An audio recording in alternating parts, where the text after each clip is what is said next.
Here I have SONY Xperia 1 Mark IV, and today I'm going to show you how to enable video stabilization on this device.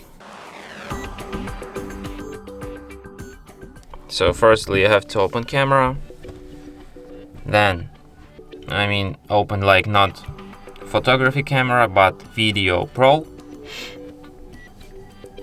and here in Video Pro you go to menu, and here you can find stabilization. So you just turn it on like this, and that's how you can record more stable videos. So yeah, and that's it. Thanks for watching.